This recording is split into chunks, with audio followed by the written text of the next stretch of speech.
Hi, Jamie. Hi, welcome, welcome. Happy week, happy weekend. Yeah, happy weekend to you. So, I think you've had quite a full-on week, and but just reflecting on maybe some of the things that we talked about last time. Certainly, these conversations we have, I feel like it's almost for me, it feels like training that I'm learning more and more every time I speak to you. But I think one of the things um, that sort of cropped up this week is, I guess, partly the term Gestalt language processor, whether we mean Gestalt processor, Gestalt language processor, who gets to decide. And the other thing that feels really quite poignant is this, for me, is the lifelong element of how you process your description of processing of maybe at times in your life not having the scripts, and it was quite a jolt thinking, gosh, here I am, speech and language therapist, supporting very young children, their families, their sort of teaching education staff, and maybe we come to a point and it's sort of like you're ready to go now, but the long term aspect, I think that's something I'd really like to get your views on, and your lived experience is really interesting. Well, thank you for that wonderful setup, I guess. But I think it would shock some people who listen to this that children become adults, Hmm. that human children grow up, they grow old, um, and they mature at different paces and all of that kind of stuff. But there is a prevailing view of autism. There is a prevailing view of language development that kind of stuck in childhood, right? Peter Pan or something like that. Excuse me. And then, like in special education, you're timed out at a certain age, whether it's 18 or 22, like it is in California or whatever. Yeah. And then what? And then what happens, And I've written extensively about how I was kind of stuck at stage three in the, in the NLA terms for decades because I had no recognition of it. I had no support. I was not safe. And finally, a very wonderful woman, no experience with language processing or anything like that. She's a public speaker. She was, but she did recognize that I was illiterate, and she had enough care for me to say, I'm not going to be the one that helps you develop your literacy, but I have a very good professional network, and I'm sure I can find someone to help you.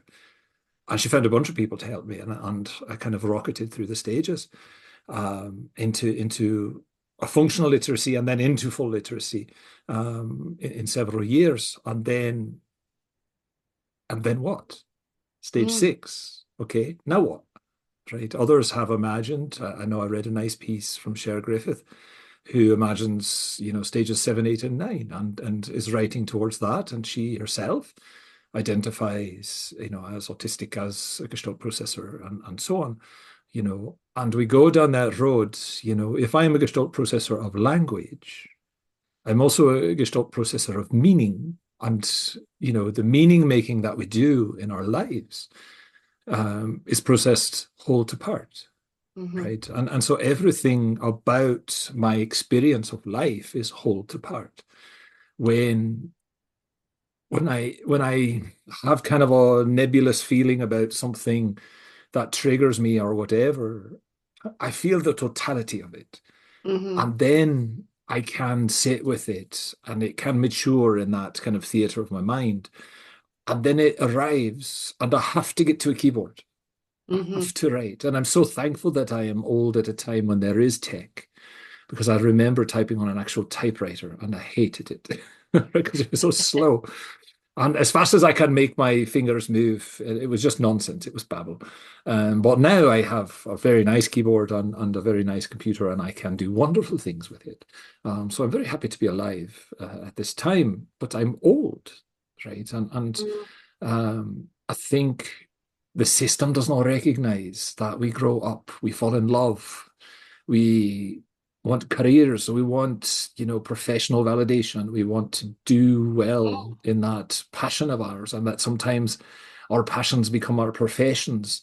And then, as I wrote in the piece that released today, I work in a system that is set up by law and statute to support students with what they call special needs, including autistic students, students with specific learning disabilities, students with other health impairments like ADHD, students with mobility, vision impairments, all of these kinds of things Mm. that the Individuals with Disabilities in Education Act calls out and says these are the things that we are doing, traumatic brain injuries, all sorts of things. And yet the system itself does not imagine that one of those children would ever be a peer, would ever enter that profession. And so I find myself in professional spaces. I'm still autistic, right? I'm 55 years old. Mhm. I'm still autistic, right? Yeah, I'm still a Gestalt processor of life, yeah. right? Whole to part processor of life. And so I find myself kind of writing myself into coherence because I've never seen in any kind of professional development stuff the kind of things I don't see, like that whole windows and mirrors concept. I don't Mm. see myself reflected in the materials. I can't see through them and out them to my own life experience. And so, part of the Mm. almost 1,800 pieces now on the outside, books and so on, was because I didn't see myself there. Holistic language instruction. I identified why I was literate when I left school and set about to change it. Mm. As a foreigner, I wrote about the experience of learning English, right? And that became the latest book that, I think I'm not sure exactly which um a couple of days ago, I think now. I Mm. can spend a whole day and not say a single word. And that's foreign to somebody. Like I don't exist in the world of words. I do it Yeah. because I have to, not because I want to. And so we talk about, Chomsky and the language acquisition device, and we talk about the Sapir-Whorf, that language is the forming of meaning and all that kind of stuff. But what if you're like me and language was never present at the beginning? That I Hmm. did not acquire a language. I learned every single language I speak and I interact in, and English was not the first that I learned and spoke in. And Hmm. so, from that standpoint, it's foreign to me, and it will always be foreign to me. And so that's the latest book, and all of these kinds of things. I'm Yeah. trying to explain myself to myself, right? And that people subscribe and support. I'm flattered. I'm sometimes shocked when I see that people are reading it, and I'm sometimes brought to tears over some of the comments that come in, how I've touched But a life then, or whatever. And yeah. But Jamie, you described yourself, a few decades ago as being illiterate. And yet, everybody who reads your essays, it's more than just um, it's not just about information or learning a bit more about you. The way that you describe the style, the rhythm, the rhythms of your writing, because that's something, because I read all of your, everything you write, I read, and I think about the rhythms of it. And it's just so it just helps to understand the style of processing that is definitely different to mine. And I sort of, now I'm thinking, as a teacher, maybe there's another book in you about teaching as a Gestalt processor, Gestalt processors. right, so in the pieces that are coming in the Mm. week or 10 days from now, I kind of walk through a process of what's happening to me right now, internally, professionally, Mm. emotionally. As I'm a pensioner, I'm retired from civil service. and I teach because my pension has been erased essentially by inflation here in America. Hmm. And I find myself loving it, right? I'm not complaining at all. I'm just saying that when I was the age of the students that I support, I would never have imagined that I would be doing this, right? Hmm. That I would be in classroom, that I could explain things to students of geometry, of trigonometry, of calculus, that they would understand, right? And I think, my ancestry, my relationship with my grandmother, Hmm. um, and how Gaelic life is a bit different than English life, let's say, Yeah. where things are more lyrical, things are more story based. There's less hierarchy. It's more metristic. Kind of the grandmother is kind of the head of the family essentially, and things are passed down through story and through song. And I was trying to explain to a colleague who's American Irish that there were certain songs, kind of pub songs, if you will, that we all grew up with and that we all knew. And yes, I was illiterate and yes, I was new to language, but I had that cadence. I knew, and my gran, she spoke of like 1745 like it was last Thursday. Hmm. Um, we just had that kind of, the Acts of Union, just the anniversary of it was just the other day. And all of my Scottish friends are all on about that and stuff. Um, but it's like a fresh wound that will never close. And so if you grow up with Robert Burns, right, and that kind of rebellious poetry and that lyricism and the way of translating loss and tragedy and politics and stuff into song, right, and I think that's what American students miss about Burns is their songs essentially. Hmm. And if you've ever heard an American poetry teacher read A Man's a Man, you'd be turned off from Burns. But if you hear Paolo Nutini, for example, at the Barrowlands belting it out, then you're ready to go to war, right? And where's the bagpipes and where's my kilt and all of this stuff? And so I think, you know, there's a passion for story at the bottom of all of this because that's how I learned. I was trying to explain to a colleague of mine, he's 27 years old, he's only ever been a teacher, he's teaching calculus, and he's not connecting with students. And he was very curious because, he's a very brilliant young man, and he was not connecting. I was illiterate in school,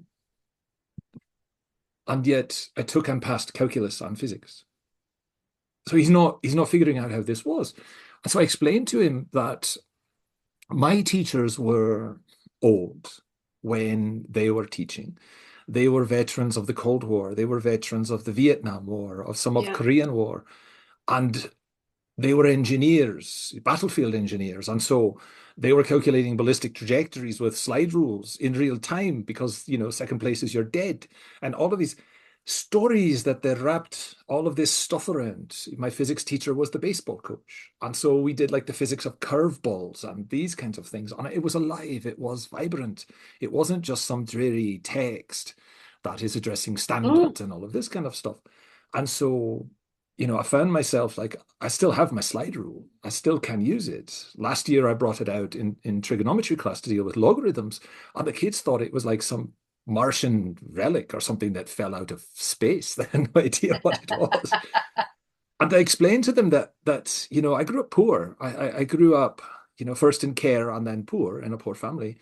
And that calculators at the time I was in school were for the rich kids, Yeah. that the poor kids didn't have one. And so I got my hands on a slide rule and I begged a few teachers to teach me how to use it. And that once I understood the patterns, how everything, connected on the scales, I was actually faster than my peers in doing that. And it doesn't really have anything to do with literacy. It just has pattern recognition, which Yeah. is a very Yeah. autistic thing, I think. Um, but yes, it's a very interesting thing. And so we get into to kind of finish the story with my colleague. Mm. We get into how everything is so rigid and standards based and funneled that it produces a very specific kind of teacher, and that when I bring a thing like that kind of stuff, they don't know what to do with it because they've been told it's crap. and they've moved on from it. And so, some of my writing, I explain, non-Euclidean geometry, and I use it to frame Gestalt processing.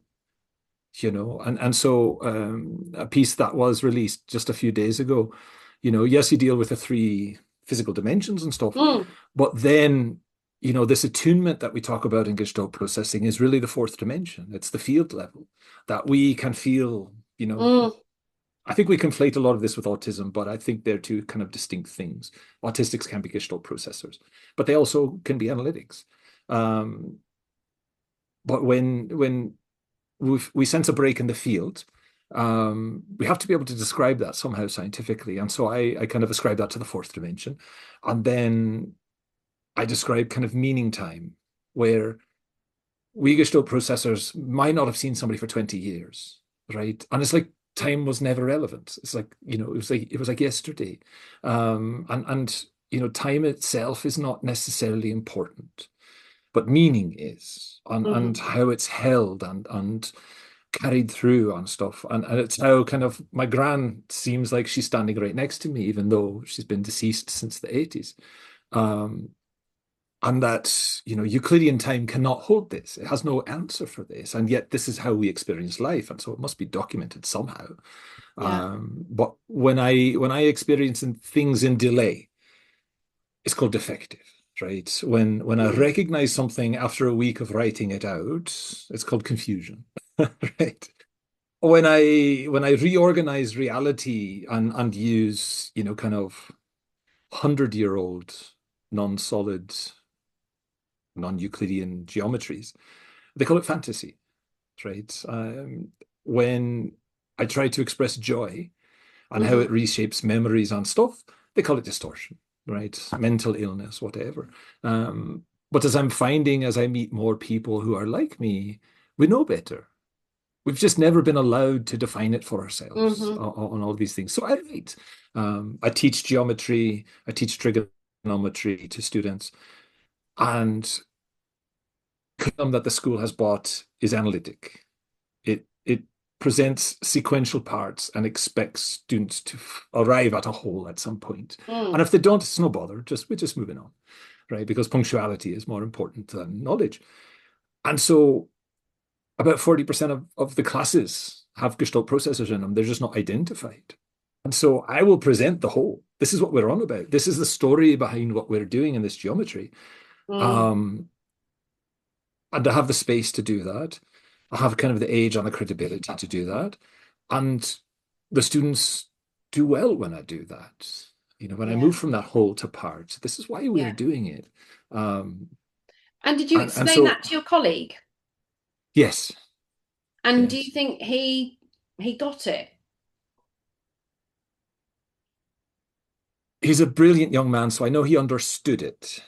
I don't think he wanted it. That's right. Okay. Because I think there's something that age gives us, and that's the ability to move into a relationship kind of easily, where we Yeah. can chat and so on. That I think the younger generations have a bit of trouble with. They have trouble chatting to people, right? And if you Hmm. think about, from Britain's standpoint, the decline of pubs since Thatcher, right? Not to get political, but just the quantity of them, right? Or the decline of the curry house since Yeah. Thatcher, right? How few and few and few, and now it's kind of accelerating, right?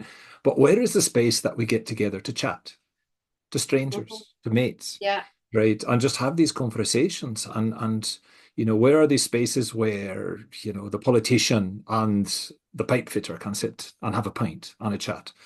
They don't exist really. And so we're left to wonder why kiddos aren't, getting on or whatever. And Yeah. so you have, obviously COVID and pandemic and all of that stuff. But I try to be open, I try to be conversational, I try to be honest and free with story and attempts at connection. Mm, I left a couple of books that are favorites of mine with my colleague for some story, so some background knowledge hmm. that he can use to kind of help with his calculus and stuff. And they're reprints of stuff from before Einstein. Right? And how geometry and calculus and space and time and stuff were perceived Mm, before Einstein kind of sealed the deal on four dimensions. But there's some fascinating stuff in there, proofs and whatnot. Yeah. And we have to teach the children how to write proofs for their 11th grade exams. And so, um, these are helpful, how to have these kind of claims, provide the evidence, the reasoning, and so on. But I think, this past week and this coming week's articles are all around that kind of process. What really is Gestalt processing? What Hmm. is, if it's not Gestalt, what is it? If it's not Yeah. processing, what is it? Yeah. Right? If it's not autism, if it's not selfism, because all of us autistic people are very connected to each other, right? Absolutely. So So I it's not think selfism. no, and I think that that will probably be our theme for next week. But I guess we need to kind of wrap things up today. And I think the thing that I'm really taking away from today's conversation is attunement. Oh, aye. That's the word that I feel really, from your description with your colleague, from your grandmother, your students, with autistic peers, you know, uh, being in the pub. It's with, like you say, the pipe cleaner and the politician. Um, it's that attunement feels what is key to um, understanding how we all, well, how all of us process. But I think if we're wanting to really support our Gestalt language processors, our Gestalt processors, our Gestalt language users, whatever we're going to say, attunement feels really key. Oh, aye. And I think there's kind of a theme there when you look at, you know, the speech then and the social media stuff that comes out. It does have that kind of undercurrent to it where, all of the things that you're highlighting are attuned to the children that you are working with, and the other people who are in that orbit. It's all attuned. Like, hey, look at you know, this is my client and, she's this stage or whatever, and this is what she has chosen to do. And it's never like, oh no, you must not do that. You must do this other thing because, in the hierarchy of whatever's it says that it's time to do this. No, it's like, do you want to play this way? Great, we'll play this way and we'll build in a lesson. And that whole aspect of child led Mm, I think is attunement. Absolutely. We've just never called it that. no, but and I feel lucky that I sit here on a Saturday with you and I feel attuned. Well, Before we start recording, we have our little chat and think about, just talk about our week. But it feels, yeah, attunement. And sometimes I never know which direction things are going to go in. It's the most organic thing I've ever been involved in. And I love it for that. Absolutely love well, I love it as well. And there's a piece coming up in a few days. Um, I finally found clothes that fit right. Right. it. And the attunement, dressing, the title of the Yeah, piece is called Dressing for Attunement. And yeah. just the kind of sensory safety, the kind of, you know, atmospheric safety of finding clothes that fit finally, Mm, right? Because I am very tall, right? And so we say like the professions don't imagine an autistic person. Well, fashion doesn't imagine somebody my size. no. And so I've always had to have bespoke clothing, but I'm a school teacher now and I can afford it. So finding stuff that fits and flatters is difficult, but I found some wearing one at the moment. I really love it. It's very comfortable. And so I feel more confident and all of these things. But that attunement is for me, I think, kind of the grounding word, if you will, Mm, in a lot of things that are happening right now. definitely. Well, on that note, I will look forward to seeing you next week. Thank you so much. And I'm looking forward to reading this week's essays very much so on the Substack. So thank you. It's always a pleasure. I love it. I love these weekends. So thank you. See you next week. All right. Bye bye. Bye.